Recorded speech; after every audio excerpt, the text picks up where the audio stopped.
Hello दोस्तों, good evening. Muzaffarpur university का number 1 channel आप सभी स्टूडेंट का स्वागत करता है। आप सब कैसे हो? आशा है कि आप सब ठीक ठाक ही होंगे।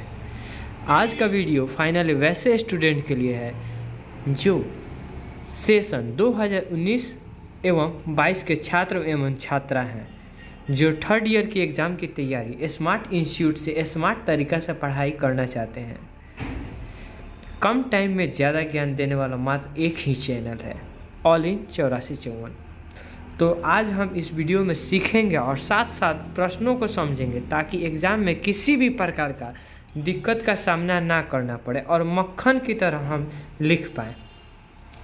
मैंने पेपर 5 और 7, 8 का मैंने हिंदी ऑनर्स का पेपर मैंने बना दिया है।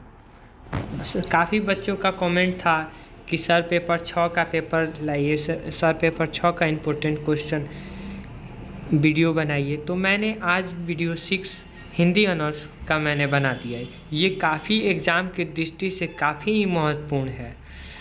मैंने इसके पहले सेशन 2018 से 21 में मैंने टोटल प्रश्न, मेरे सारे प्रश्न में से आपको 8 प्रश्न मेरे लड़े हुए थे। आप जाके वीडियो प्लेलिस्ट में देख सकते हैं अगर आपको विश्वास नहीं है तो हम इस वीडियो में हम सारे वो इम्पोर्टेंट प्रश्नों को हम आपको बताएंगे जो एग्ज़ाम की दृष्टि से महत्वपूर्ण ही नहीं, काफ़ी महत्वपूर्ण है। तो चलते हैं, वीडियो को शुरू करते हैं। अगर आप नए हैं तो चैनल को सब्सक्राइब कीजिए, अपने दोस्तों के पास शेयर कीजिए ताकि वो भी इस वीडियो का लाभ उठा सकें। चलते हैं अपने प्रश्न पत्र श्रृंखला की तरफ। मैं आपको बता देना चाहता हूँ ये कितने नंबर का प्रश्न होते हैं, ये सारे आपको मैंने बात बता दे रहा हूँ। देखिए, आपको टोटल जो प्रश्न पूछे जाएंगे वो 3 पार्ट में पूछे जाएंगे। जैसे यहाँ पे है 1, 2 और ये 3 हमारा रहा, ठीक है। अब हम बताते हैं आपको इसमें से कितना कितना नंबर का एक प्रश्न होता है, कितना नंबर का होता है। तो हम बता दें, निम्नलिखित में जो ये मेरा 1 नंबर है जो है, निम्नलिखित में किन्हीं 2 प्रश्नों का ही उत्तर हमें लिखना है। इसमें से जो इतना सारे प्रश्न जो पूछे गए हैं इसमें से 2 ही लिखना है। ये एक प्रश्न आपका जो होगा ये 20 नंबर का, यानी 2 प्रश्न है तो आपको हम बता दें ये 40 नंबर का ये हुआ, ठीक है। अब हम बात करते हैं, अब हम क्वेश्चन, ये वाला जो 2 वाला है ये भी हमारा जो है इसमें से मात्र 2 ही प्रश्नों का उत्तर हमें लिखना है, ठीक है। तो हमें 2 ही प्रश्नों का उत्तर देना है। तो इसकी अगर हम बात करें तो ये भी आपका किन्हीं 2 प्रश्नों का उत्तर देना है, तो ये भी हमारा 40 नंबर का हो गया। और साथ में ये जो लिखा हुआ है, ये जो 3 नंबर है ये मेरा 10-10 नंबर का ये पूछा जाता है, ठीक है। तो ये 2 हुआ, यानी टोटल मेरा 100 नंबर का एग्ज़ाम होगा। आपने अगर ऑनर्स पेपर ये हिंदी ऑनर्स लिया है और सब्सिडरी जो भी लिए हैं तो सब्सिडरी का अब एग्ज़ाम नहीं होगा। ये आपको जो ऑनर्स पेपर है उसी का एग्ज़ाम होगा। जैसे आप मान लीजिए आप म्यूज़िक लिए हैं, हिस्ट्री लिए हैं सब्सिडरी में, तो वह सब का एग्ज़ाम नहीं होगा और ना ही प्रैक्टिकल होगा। तो आपको डायरेक्ट अब आपको जो 4 पेपर पूछे जाएंगे यही 4 पेपर का आपको देना है और एक जीएस का पेपर रहेगा, ठीक है। तो आपको उसको देना है। तो चलते हैं अपने इम्पोर्टेंट प्रश्नों की तरफ, ठीक। मेरा प्रश्न संख्या 1 कह रहा है, निम्नलिखित में से किन्हीं 2 प्रश्नों के उत्तर दीजिए, ठीक है। इसमें से आपको 2 प्रश्न का उत्तर देना है। इसमें देखिए आपको 5 टोटल प्रश्न किए गए हैं, 5 में से सिर्फ आपको 2 उत्तर देना है। अगर आप ये अंग का प्रश्न दे रहे हैं तो इसमें काव्य रीति या विवाह भव्य काव्य लक्षणा शब्द शक्ति, ठीक है, इसमें से कोई आपको मात्र 2 ही लिखना है। या तो आप इसमें से 2 लिखिए, या तो आप इसमें से 2 लिखिए, या फिर इसमें से आप 2 लिख सकते हैं। चाहे आपको ये वाला याद, मान लीजिए आपको ये वाला याद है और ये वाला याद है, तो आराम से आप इसको आप लिख सकते हैं। आप चलते हैं अपने प्रश्न को, ये अपने कॉपी में आराम से इसको नोट कर लीजिएगा, ये काफ़ी इम्पोर्टेंट है, आप इसको याद कर लीजिएगा, ठीक है। प्रश्न संख्या को हम पढ़ रहे हैं।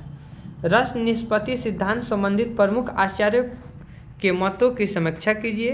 प्रश्न संख्या ख, साधारणीकरण की अवधारणाओं को स्पष्ट कीजिए। अगर एग्जाम में अगर प्रश्न आपको याद नहीं हो रहा है, कम टाइम है, अगर आपको किसी भी प्रकार के एग्ज़ाम की तैयारी में कठिनाइयाँ हो रही है तो आप हमें कमेंट कीजिए, मैं आपका साथ अवश्य ही दूंगा। ठीक है, प्रश्नों को कैसे याद करना है, क्या करना है, ये सारे मैं बाद में बता दूंगा कैसे एग्ज़ाम में लिखा जाता है, जिससे आपको 100 में 95 नंबर आपको मिल जाए। ठीक, चलते हैं। प्रश्न संख्या ग, काव्य गुण के भेद सहित विवेचना कीजिए। अगला प्रश्न मेरा है, काव्य परियोजना के प्रसंग में विभिन्न आचार्यों की स्थापनाओं की समीक्षा कीजिए। प्रश्न संख्या अंग है, निम्नलिखित में किन्हीं दो पर संक्षिप्त टिप्पणी लिखिए। इसमें से आपको दो ही जवाब देना। अगर इसमें ही अगर आप दो पुगा दे रहे हैं क से लेकर घ तक, तो आपको नहीं देना। अगर जैसे मान लीजिए आपको ख याद है और ये भव्य काव्य याद है, तो आप दोनों में से एक एक आप लिख सकते हैं, उससे कोई दिक्कत नहीं होगा। ठीक है, चलते हैं अगले प्रश्न संख्या। ठीक, प्रश्न संख्या निम्नलिखित अंग, निम्नलिखित में किन्हीं दो पर संक्षिप्त टिप्पणी लिखिए। काव्य रीति, विभाग, भव्य काव्य, लक्षणा शब्द शक्ति, रमणीयार्थी प्रतिपादक शब्द काव्यम, आचार्य मम्मट। निम्नलिखित में अलंकारों, चलते हैं आप अगले प्रश्न संख्या 2 की तरफ। निम्नलिखित अलंकारों में से किन्हीं दो के लक्षण उदाहरण सहित लिखिए। जो ये है, यमक के बारे में आपको लिखना है, अनुप्रास के बारे में लिखना है, उपमा के बारे में लिखना है। इसमें से कोई भी आपको दो ही प्रश्न को उत्तर लिखना है। अगर आपको ये प्रश्न नहीं मिल रहे हैं, उत्तर नहीं मिल रहा है, तो आप हमें कमेंट कीजिए, मैं उस पर एक वीडियो बना दूंगा जिसके आप कहानी की तरह इसको समझ लीजिएगा। ठीक है, चलते हैं प्रश्न संख्या 3। यह रहा हमारा प्रश्न संख्या 3। ठीक है, आपको क्या करना है, निम्नलिखित में किन्हीं दो का उत्तर लिखिए। आपको जैसे मैंने बताया था, इसमें से कितना उत्तर देना, मात्र दो ही उत्तर देना है। पर मेरा पहला प्रश्न क्या कर रहा है, ललित कला के वर्गीकरण करते हुए काव्य कला की सर्वश्रेष्ठता सिद्ध कीजिए। ठीक है, मेरा ख, अगला प्रश्न कह रहा है, नाटक का शास्त्रीय अवधारणाओं को स्पष्ट करते हुए उसके प्रमुख तत्व विवेचना कीजिए। मेरा अगला प्रश्न जो कह रहा है, साहित्य और विज्ञान के संबंधों पर प्रकाश डालिए। मेरा अगला प्रश्न जो है घ, साहित्य और साहित्यकारों के व्यक्तित्व के परस्पर संबंधों की समीक्षा कीजिए। ठीक है, ये सारे जितने भी मैंने क्वेश्चन ये किए हैं, जो टाइप मैंने कराया है, वो काफ़ी इम्पोर्टेंट है। तो प्लीज़ इसको आप कॉपी में नोट कर लीजिए और एग्ज़ाम देने से पहले इसको एकदम याद कर ही लीजिए, या फिर आप देख लीजिए। अगर आपको याद भी नहीं हो रहा है तो आप हमें कमेंट कीजिएगा, मैं भी उसका वीडियो बना दूंगा शॉर्ट ट्रिक, जिससे आपको आसानी से याद करने में। अब प्रश्न संख्या अंग की तरफ चलते हैं। निम्नलिखित में किन्हीं दो पर टिप्पणी लिखिए। ठीक है, तो ये हो गया चित्रकला के बारे में आपको लिखना है। मेरा 2 है साहित्य और समाज। ठीक है, उपन्यास कला, मुक्तक कला, स्थापत्य कला, कला एवं कला के लिए। ठीक है, तो ये मैंने पूरा प्रश्न को आपको बता दिया है, आप इसको याद कर लीजिएगा, ये काफ़ी इम्पोर्टेंट है। Thank you.